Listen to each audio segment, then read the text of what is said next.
예수께서는 12제자를 불러 둘씩 짝지어 보내시며 더러운 귀신을 제어할 권세를 주셨습니다. 그리고 이렇게 당부하셨습니다. 여행길에 지팡이 외에는 아무것도 가져가지 말라. 먹을 것이나 자루도 챙기지 말고 전대에 돈도 넣어가지 말라. 신발만 신고 옷도 2벌씩 가져가지 말라. 어느 집에 들어가든지 그 마을을 떠나기 전까지는 그 집에 머물라. 어느 집이든지 너희를 반기지 않거나 너희 말에 귀 기울이지 않으면 떠나면서 경고의 표시로 발에 붙어 있는 먼지를 떨어버리라. 제자들은 나가서 사람들에게 회개하라고 전파했습니다. 그들은 많은 귀신들을 쫓아내고 수많은 환자들에게 기름을 부어 병을 고쳐 주었습니다. 아멘. 오늘은 우리를 세상에 보내신 이유라는 말씀의 제목으로 함께 은혜를 나눌 텐데요. 오늘 본문은 미리 단체톡에 올려드린 대로 원래 1절부터 13절까지입니다. 1절부터 13절까지. 이 부분이 성경을 보면 2개의 섹션으로 나눠져 있습니다. 앞부분은 예수님께서 고향 나사렛에서 사람들로부터 배척당하시는 이야기가 나오고요. 뒤에 부분에서는 12제자를 2명씩 팀으로 나눠서 그 마을들로 파송을 하셔가지고 그 사람들에게 복음을 전하는 이야기가 2개로 나눠져 있어요. 그래서 이렇게 제목만 보면 2개의 서로 다른 별개의 이야기 같은데 이 2개의 이야기가 사실은 연결되고 있다는 것으로 생각하시고 우리 같이 함께 오늘 말씀을 들어보도록 하겠습니다. 예수님께서 고향에 제자들과 함께 가시죠. 당시 예수님은 정말 유명했을 겁니다. 아마 많은 사람들이 예수님을 따라다녔고 또 많은 사람들이 예수님을 보고자 곳곳에서 먼 곳에서부터 예수님을 만나러 다 몰려들고 있었잖아요. 이 소식은 아마 고향 나사렛에도 똑같이 전파되었을 겁니다. 사람들이 예수라는 분이 굉장히 유명한 분이라는 걸 알았죠. 근데 그 예수님이 고향에 오신 겁니다. 고향에 오셨어요.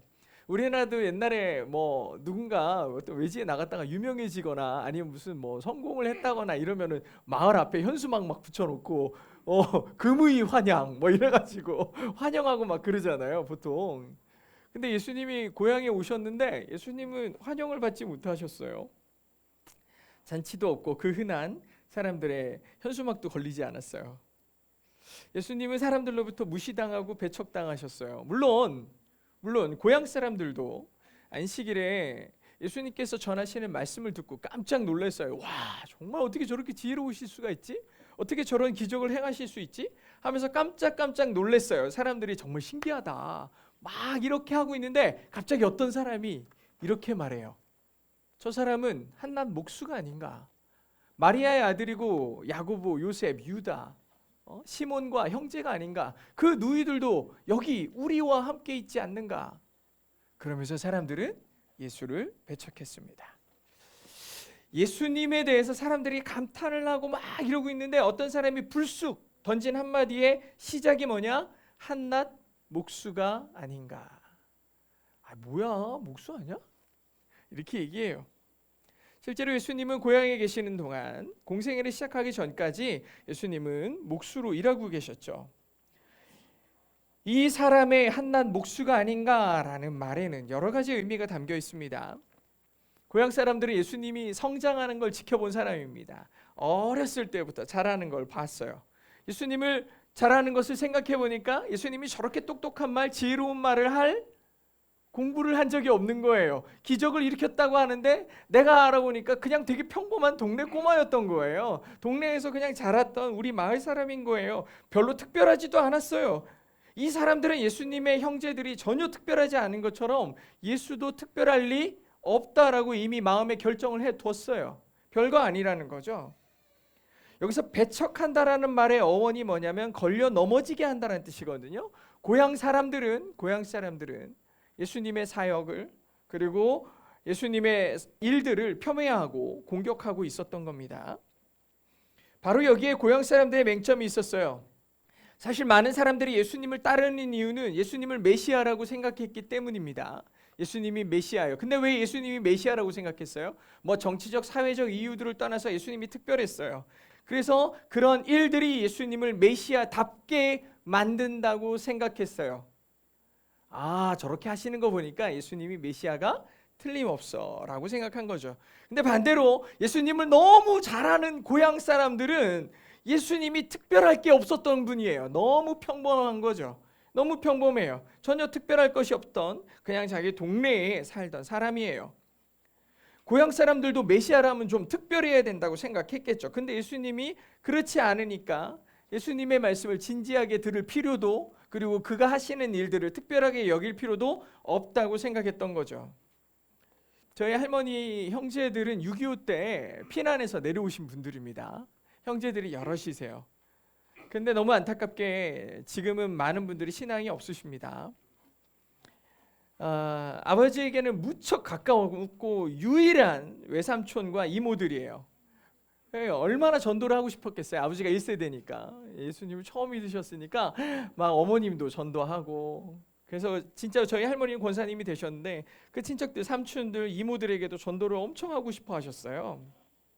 그런데 그분들이 처음에는 뭐 믿어보려고도 하고 했지만 결국 신앙생활을 못 하셨죠. 저는 할아버지는 전쟁통에 전쟁에 이제 군인으로 나가셔서 안 계시고요. 그리고 아버지는 외아들이셨어요. 그래서 저는 친가가 아무도 없습니다. 가족이 명절에 모이면 4명, 5명, 이게 다예요. 저희 가족이 다 했어요.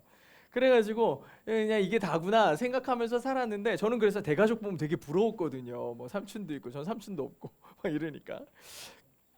하루는 아버지가 우리 가족 모임에 가자는 거예요. 가족이 이게 단데? 그랬는데 가자고 하셔가지고 따라갔더니 저희 할머니의 그 동생들, 할머니의 뭐 동생들 이렇게 해서 다 모여 계신 거예요. 거기에 가가지고 이렇게 있는데 다들 아버지를 무슨 동네 꼬마 부르듯이 이름을 부르면서 좀 무시하듯 대하는 것을 처음으로 봤어요. 물론 그게 일부러 뭐 무시하려고 하시는 게 아니고 어렸을 때부터, 아주 애기였을 때부터 계속 지켜봤으니 너무 편하고 이렇게 하시니까 그냥 그렇게 대하는 건데, 제 어린 시절의 시선에서는 아버지가 엄청 무시당한다고 생각이 드는 거예요. 저는 사실 어렸을 때도 아버지 이름을 불러본 적이 없어요. 이름을 말해본 적이 없어요. 이렇게 할 정도로 되게 어려웠거든요. 근데 그 처음으로 막 누군가가 아버지를 이름으로 막 부르는 걸 처음 들어봤어요. 그래서 되게 당황. 누구누구야 이렇게 부르는 거를 처음 들어본 거예요. 그래서 그 가족 모임에서 처음 들으면서 야, 아버지 여기서 엄청 무시당하고 사시는구나 이런 생각이 드는 거예요. 그러니 아버지가 그렇게 전도를 하려고 그래도 어른들이 듣질 않는 거예요. 그래, 아유 귀여워 뭐 우리 조카가 하는 말, 사랑스러운 조카가 하는 말에 불과한 거죠. 저는 사실은 요 말씀, 예수님이 고향에서 배척당하시는 이 장면을 읽을 때마다 그 생각이 이렇게 일종의 오버랩이 돼요. 맞아, 쉽지 않지. 주변의 크리스찬들이 갖고 있는 가장 많은 기도 제목이 뭔지 아십니까? 우리 가족 중에 안 믿는 누군가를 위해 기도하는 것, 내 사랑하는 누군가를 위해서 저분을 전도하는 것이 평생의 기도 제목인 것처럼 말씀하실 때가 많아요. 그만큼 친밀함, 그것이 좋을 수도 있지만 때로는 어떤 모습에서는 쉽지 않다라는 모습이 드러나죠. 예전에 제가 교회 열심히 다니는 자녀들에게 부모님들이 많이 했던 얘기가 있어요. 제 친구들이나 이런 친구들이 교회 저랑 이제 막 학생 때 열심히 다니면은 그 부모들이 하시는 말씀이 있어요. 자, 아이들한테 교회 간다 그런다. 어디 가? 그러면 교회 가. 그러면은 야, 교회 가면 쌀이 나오냐 밥이 나오냐 거길 왜 가냐 이렇게 맨날 얘기하시는 거예요. 제가 학교 가면 친구들이 제가 교회를 열심히 다니는 걸 아니까 친구들이 물어봐요. 야, 너는 교회 그렇게 열심히 다니는데 찍어도 다 맞아야 되는 거 아니냐? 왜 100점을 못 맞니? 막 이런 걸 물어보는 거예요, 저한테. 저는 이런 조롱의 질문에 복음을 모르는 사람들이 갖고 있는 예수를 믿는다는 것이 어떤 것인가에 대한 그 정의를 좀 엿볼 수 있다고 생각해요. 예수님을 믿으면 뭔가 좀 특별한 혜택이 있어야 되는 거 아니야? 예수를 믿으면 쌀이나 밥이 나와야 되는 거 아니야? 예수를 믿으면 찍어도 다 맞게 해주셔야 되는 거 아니야? 모든 위험에서부터 괜찮아야 되는 거 아니야? 이런 특별한 혜택을 보장받아야 된다라고. 예수를 믿는 것은 그런 혜택이 있기에 하는 거 아니야? 아니, 그런 혜택이 없으면 신앙이 무슨 소용이야? 라고 얘기한다는 거죠. 저는 사실 이 말에 반박을 할 수가 없었어요. 그때는 아는 게 없으니까 막 씩씩거리고 있는 거예요. 그런데 나중에 생각해 보니까 예수님을 믿는 게 그것 때문에 믿는 게 아닌 거였다는 걸 나중에 알게 되는 거예요. 나중에 알게 됐어요. 나중에 근데 알게 된 다음에도 주변을 돌아보면 여전히 변하지 않는 예수를 믿는다는 것, 신앙을 갖는다는 것, 그것에 대한 당신들의 그 스테레오타입, 그 고정관념을 갖고 사는 사람들이 많아요. 그래서 여전히 지금도 내가 어린 시절에 권면했을 때나 지금도 권면해도 변하지 않아요. 복음을 받아들이지 않아요. 왜냐하면 지금도 똑같아. 생각이 뭐 그 예수 믿는다고 좋을 게 뭐가 있어 라고 생각하는 거죠. 결국 예수님의 고향 사람들도 예수님의 기적의 소식을 들었고 그의 탁월한 지혜로운 가르침을 들었음에도 불구하고 믿는 자는 적었습니다. 복음에 대한 관점이 틀렸죠. 여기서 우리가 생각해 봐야 될 문제가 뭐냐? 예수님께서 고향에서 기적을 일으키지 않으신 이유가 뭘까? 저는 예수님도 충분히 고향에서 기적을 일으키실 수 있었을 거라고 생각해요. 그리고 믿지 않는 사람들 앞에서 사람들의 마음은 뭐예요? 이래도 안 믿어? 요래도 안 믿어? 하면서 더 놀랍고 더 판타스틱한 기적들을 막 일으키고 싶지 않으셨겠어요? 근데 예수님은 하지 않으시는 거예요. 왜 안 하셨을까? 6절에 보니까 예수님이 뭐라고 했냐? 예수께서 그들이 믿지 않는 것에 놀라셨다 그랬어요. 이 부분이 참 의아한 표현이죠. 예수님이 놀라셨어요. 이유가 뭐냐? 예수님께서 고향에 가신 이유는 다른 마을을 찾아간 이유와 다를 게 없어요. 거기가 고향이라고 특별히 내가 이렇게 성공했어요, 내가 이렇게 유명해졌어요를 자랑하러 가신 게 아니에요. 예수님이 이 고향에 가신 이유도 똑같이 하나님의 나라를 전하기 위해 가신 거예요. 그 사람들에게 복음을 전하러 가신 거죠. 예수님께서 병자를 고치시고 기적을 지금까지 일으키신 이유도 결국엔 하나님의 나라를 보여주고 하나님의 나라를 설명해 주기 위해서 하셨던 거예요. 그렇지만 그 하나님의 나라라는 것의 시작이 누구로부터 시작되냐? 예수로부터 시작되는 거예요. 근데 이 마을 사람들은 그 예수님, 그 시작을 거절한 거예요. 예수님의 말씀을 들을 생각도 없고 그분이 하시는 말을 믿을 생각도 없었어요. 그 시작을 거절하니 하나님의 나라에 대한 소망을 애초에 가질 수가 없게 된 거예요. 예수님을 인정하지 않으면 그들은 결코 하나님의 나라를 만날 수 없었겠죠. 그들의 불신과 메시아에 대한 고정관념, 그러한 것들이 그들을 하나님의 나라로 초대하는 예수님의 음성을 듣지 못하게 만들었고 예수님을 배척하기까지 이르게 됩니다. 우리의 생각도 조심해야 돼요. 우리가 예수를 믿는 것에 대해서 뭔가 특별함을 설정하기 시작하면, 예수를 믿는 것, 예수가 메시아라면 내 삶 가운데 이런 일이 일어나야 되는 거 아니야? 근데 별로 특별하지 않은 거예요. 예수를 믿어도 똑같이 시험 잘 못 봐. 예수를 믿어도 취업이 잘 안 돼. 예수를 믿어도 건강하지 않아. 그렇다면 예수를 믿는 게 무슨 소용이야? 예수 믿는 거 특별할 거 아무것도 없네 라고 생각할 수 있어요. 우리가 예수님을 믿는 것이 별로 특별하지 않기에 예수를 배척한다? 이건 우리가 고향 사람들이 범했던 그 오류와 똑같은 일을 범하고 있는 거예요.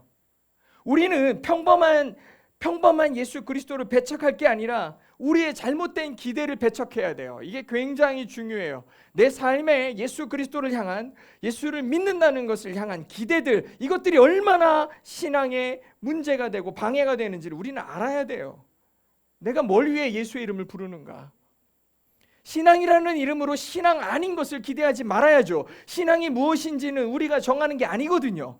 이게 신앙이야, 이렇게 응답될 때 이게 믿음이야 라고 정의하는 건 우리가 아니라 하나님이신 거죠. 하나님의 방법, 예수 그리스도의 말은 이미 다 규정돼 있어요.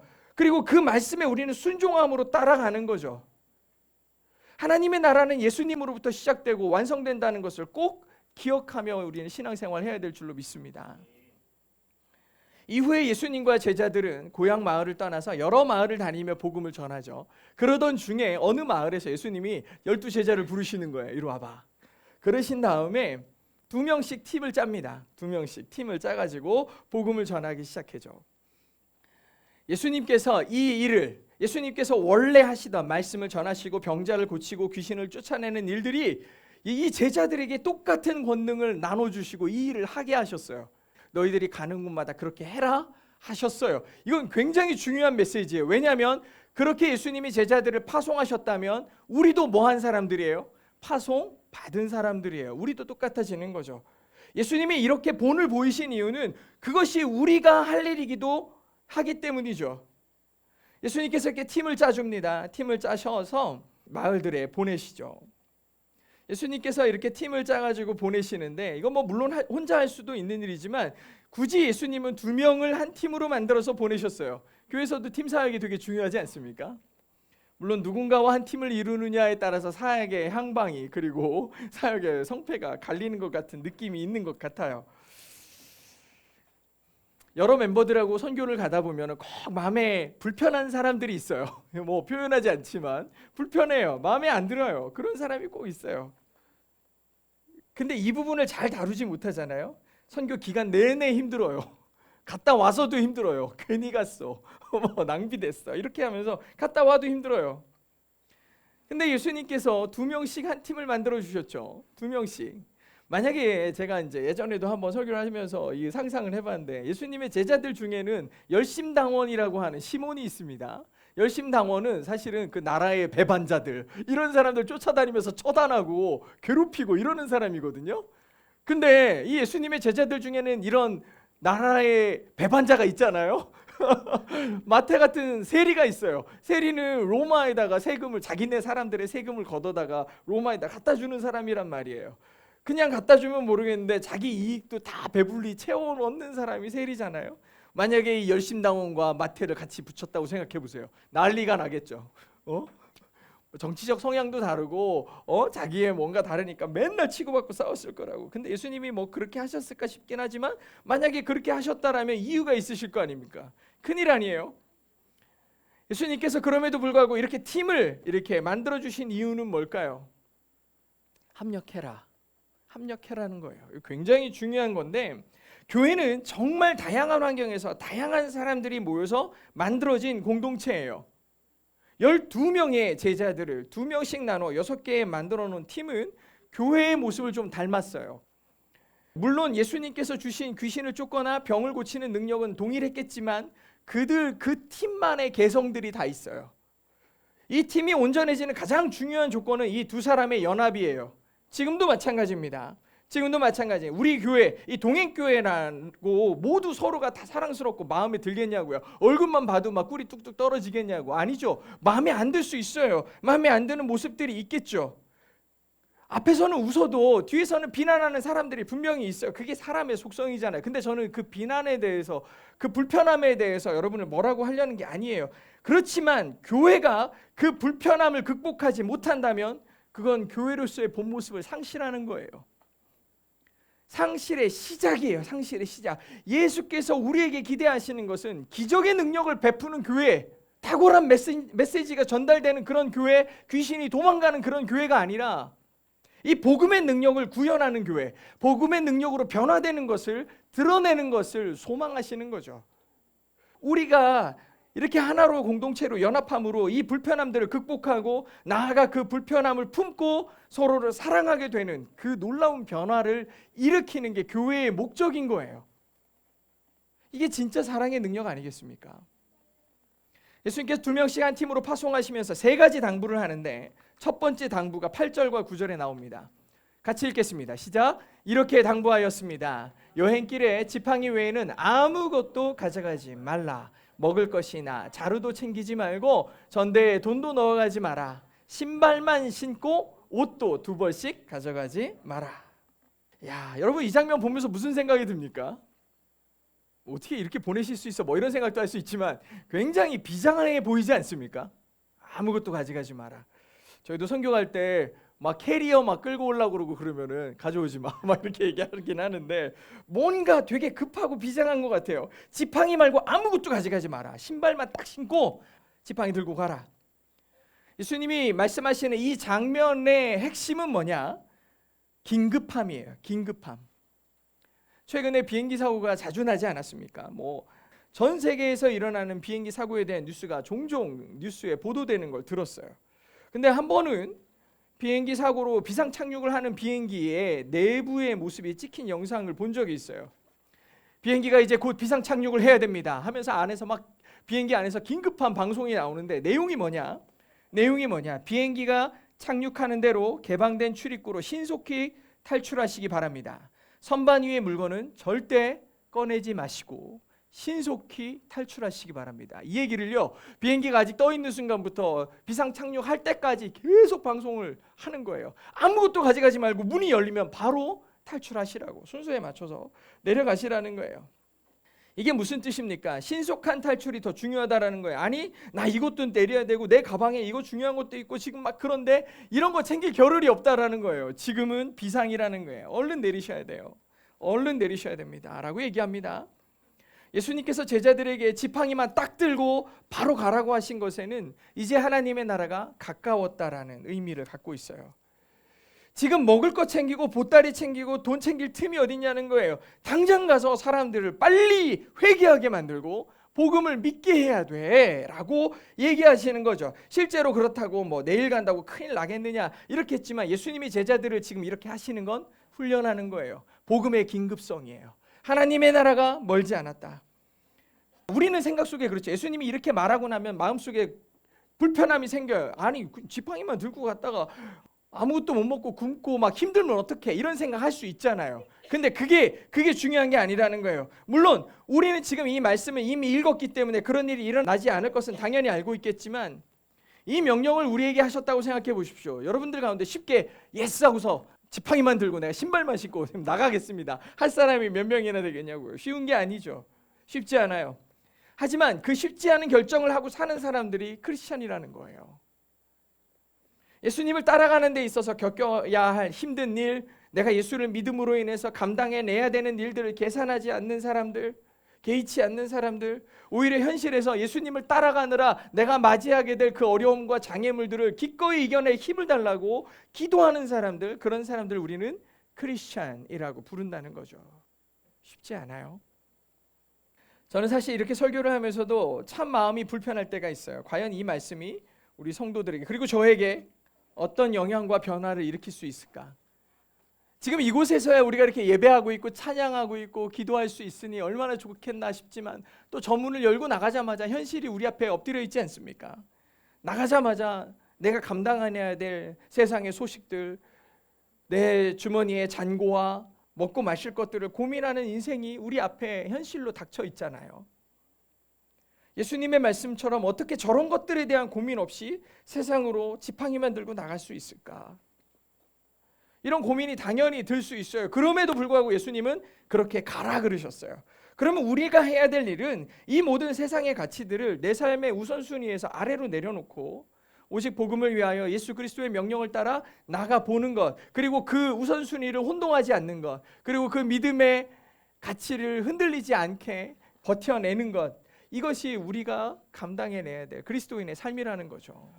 쉽지 않지만 이어서 10절에는 이렇게 얘기하십니다. 같이 읽겠습니다. 시작. 어느 집에 들어가든지 그 마을을 떠나기 전까지는 그 집에 머물라 이러셨어요. 이것도 무슨 요청이야? 왜 예수님이 제자들에게 갑자기 어느 집에 가서 그 마을에 딱 들어가게 되면 그 마을을 떠날 때까지는 그 집에서 나오지 말라는 거예요.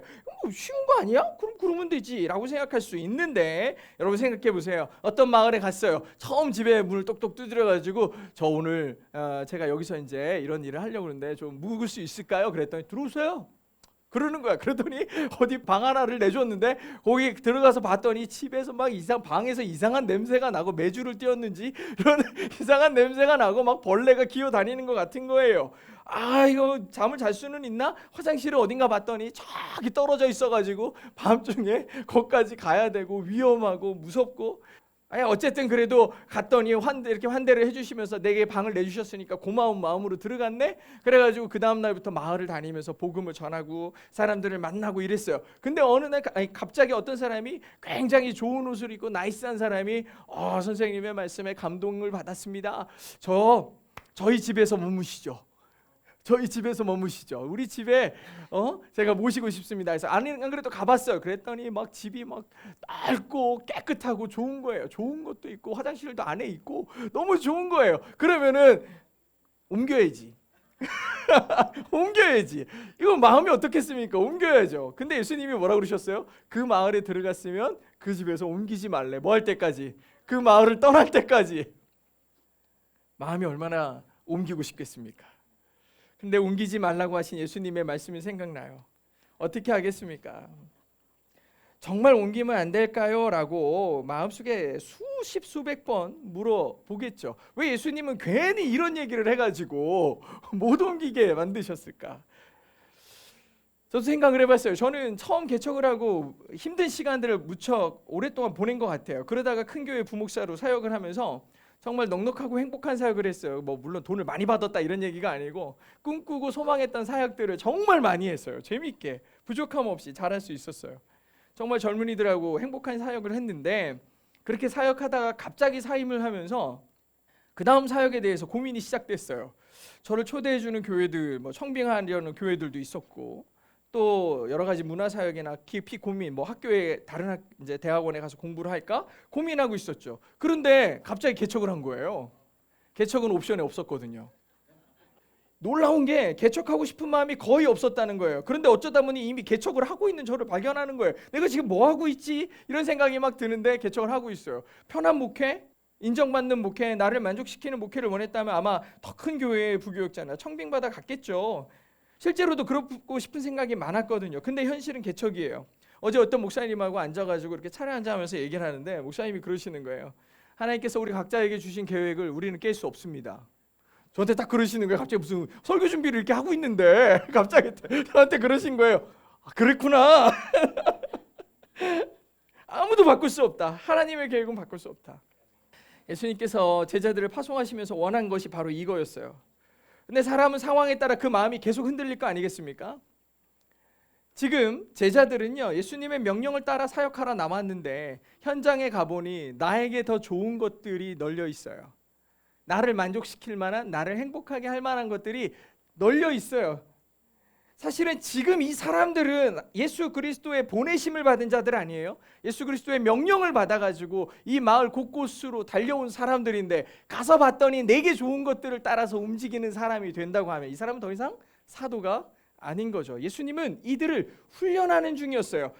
아포스톨로스라는 사도라는 말은 아포스텔레인이라는 보내다라는 단어에서 유래한 거예요.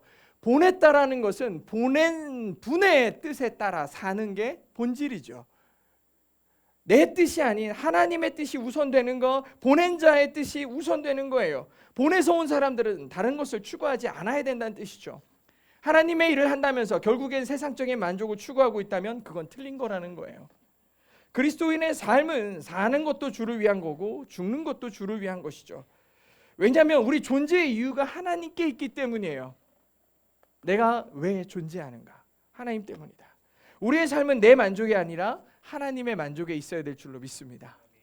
마지막 세 번째로 당부하신 말은 11절에 이렇게 나옵니다. 같이 읽어볼게요. 시작.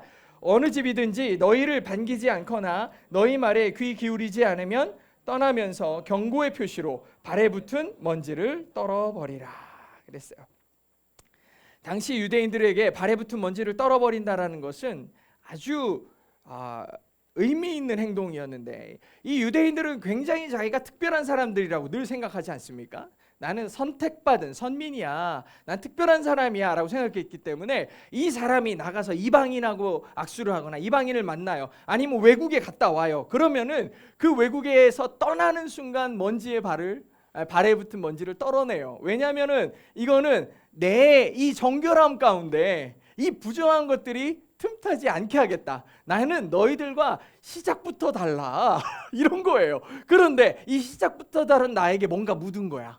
그러니까 이 먼지를 떨어버리는 행위는 너희와 달라라는 얘기예요. 너희와 달라. 응? 어떤 것도 너와 나는 상관없다라는 표시로 먼지를 털어버리는 것을 의식적으로 했어요. 이건 이방인에 대한 철저한 경계를 드러낸 겁니다. 나는 너희와 상종하지 않을 거야 라는 표현이니까. 근데 예수님께서 이런 행동을, 이런 무례해 보이는 행동을 제자들에게 시키신 거죠. 마치 우리 뭐 한국의 유명한 선수들, 이런 선수들이 외국 가서 운동하고 그러면 막 이렇게 차별하는 그런 행동하고 막 이러는 것처럼 그런 모습 같아요. 마치 인종차별 행위를 하라는 것 같은 기분이 들 수도 있죠. 아니 예수님은 또 왜 이런 행동을 하라고 하신 거야? 라는 생각이 들지 않아요? 여기서 먼지를 떨어버리라고 하신 이유는 어떤 때 이렇게 하라고 그랬냐면 복음을 듣지 않는 사람들에 대해서 그렇게 하라고 하셨어요. 복음을 듣지 않는 사람들에 대해 이렇게 하라고 하셨죠. 복음을 거부하는 사람들이 있으면 그렇게 행동해도 좋다. 그럼 이 말을 들은 사람, 이 제자들은 두 가지 패턴으로 반응을 할 겁니다. 첫 번째 한 사람들은 쿨한 사람들이죠. 예수 믿으세요. 예수 믿으세요. 했는데 안 믿어요. 그랬더니 그럼 말든가. 그래서 먼지 털고 갈 수 있겠죠. 그럴 수 있죠. 근데 어떤 사람들은 예수님을 믿지 않으므로, 하나님의 나라를 준비하지 않으므로 그들이 만나게 될, 그들이 겪게 될 세상에 대한 그 결론을 너무 잘한다고. 우리는 이미 많이 알고 있죠. 예수를 믿지 않으므로 우리 인생의 끝에 어떤 일이 일어날지 우리는 알죠. 하나님의 나라가 아니면 우리는 다 저 깊은 수욕으로 다 떨어지게 될 거예요. 그 결과를 알죠. 그러면은 내가 먼지를 떨어버리는 순간 당신은 우리와 상관없어요. 당신은 우리 그리스도인이 될 자격이 없어요. 당신은 복음의 영역으로부터 벗어났어요라고 그 선언하는 그 행위를 하기가 쉽겠냐고요. 쉽지 않죠. 심지어 내가 사랑하는 사람, 내가 좋아하는 사람에게 가가지고 예수 믿어라. 안 믿을 건데 그럼 먼지 떨어버릴 수 있냐고요. 그게 안 된다고요. 예수님이 먼지를 떨어버리라고 할 때 그 의미를 이 사람들은 이미 잘 알고 있어요. 그게 어떤 의미인지 알고 있다고. 그리고 예수를 믿지 않으므로 그 영혼들이 떨어지게 될 결과에 대해서도 이미 잘 알아요. 그러니까 이 먼지를 떨어버리는 행위를 굉장히 신중하게 하겠죠. 그 먼지를 떨어버리기 전까지 그들을 위하여 끊임없이 복음을 전할 거고 그들을 어떻게든지 복음을 받아들이게 하기 위해서 애쓸 거라는 걸 예수님은 이미 아셨어요. 제자들에게. 그럼에도 불구하고 그걸 받아들이지 않을 때 너희들이 할 수 있는 행동의 가이드라인을 주신 거죠. 그럼에도 불구하고 받지 않으면 어쩔 수 없지. 이거는 또 하나의 아주 중요한 메시지인데 그 메시지는 뭐냐? 그들이 구원을 받아들이고 안 받아들이고의 책임이 너희에게 있지 않다는 거예요. 우리는 전하지만 받아들이는 건 그들의 몫이고 성령의 역사의 몫입니다. 그러니까 너희들이 너무 큰 거기에 대해서 책임을 갖지 않아도 돼라는 행위의 표현으로 먼지를 털어버리는 거죠. 복음을 전하는 것이 우리의 할 일이지만 복음을 받아들이고 구원받는 일은 하나님의 역사이기 때문입니다. 우리도 세상에서 복음을 전하지 않습니까? 예수님께서 제자들을 팀을 꾸려 파송하신 것처럼 동행교회라는 팀을 대전 이 은행동에 하나님께서 파송하신 거겠죠. 어쩌면 정말 힘든 상황 속에서 저희 교회가 저는 이 지금까지 존재한 기간을 얘기하면 엄청 깜짝 놀랄 일인데 7년이나 됐어요. 다음 달이면 7년입니다. 사람들의 관점에서 이 교회는 불가능이었죠. 많은 사람들이 우려와 근심과 걱정이 정말 이루 말할 수가 없었어요. 근데 놀랍게도 하나님의 가능성으로 채워주셔서 지금까지 왔어요. 정말 처음 개척할 때 있었던 우리 멤버들 보시면 알지만 지팡이 들고 온 거예요. 개척을 시작을 했죠. 뭐 양식이나 배낭, 돈의 부유함은 없었죠. 그럼에도 처음 시작한 이곳에서 나가지 않고 머물러 있었어요. 어쨌든 이 동네에서 받아준 데는 여기밖에 없어요. 다 거절하셨거든요. 수십 군데가 거절하고 여기 하나만 딱 들어올 수 있었어요. 그래서 여기에 계속 머물고 있습니다. 가끔 많은 생각이 들 때가 있어요. 정말 힘들고 어려운 시기를 보내면서 저는 우리 성도들하고 되게 무슨 전우회 같은 게 생긴 것 같아요. 이 시간들을 보내면서 우리에게 인간적인 따뜻함과 친밀함이 생기는 것도 물론 있겠지만 더 중요한 건 복음에 대한 갈급함이 더 커져가고 있다라는 거죠. 저희가 처음에 그렇게 힘든 시간을 보낼 때 성경 잘 안 읽었습니다.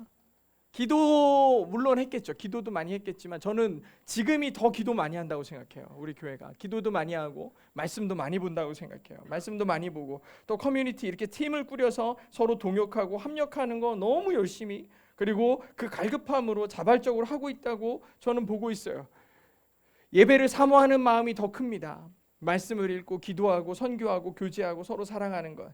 교회를 찾아오는 성도들이 대부분 신앙적 위기를 겪었던 경우가 되게 많거든요. 어쩌면 그 작은 말 한마디, 작은 행동 그 하나 때문에 내 발에서 먼지를 털어내면서 돌아갈 사람들이 수두룩했어요. 아니 그 먼지를 털어내는 거 아무것도 아니잖아요. 뭐 엄청난 결단을 해야 되고 각서를 써야 되는 게 아니잖아요. 마음에 안 들면 털어내고 나가면 끝이에요. 그리고 또 우리도 똑같죠. 그렇게 왔다가 가는 사람들에 대해서 먼지를 털어버리면 돼요. 쟤네는 우리랑 상관없구만. 이렇게 하고 말 거였어요. 근데 그렇게 돼버렸다면 이 교회가 온전했겠냐고요. 함께 서로 품어주지도 못하고 사랑하지도 못하고 말로만 선교하고 말로만 복음을 전한다 하지만 우리는 사실 주님의 사역과 아무 상관없는 사역들을 또 교회를 하고 있었을지도 모른다는 거예요. 근데 예수님은 우리를 그렇게 하도록 두지 않으셨어요.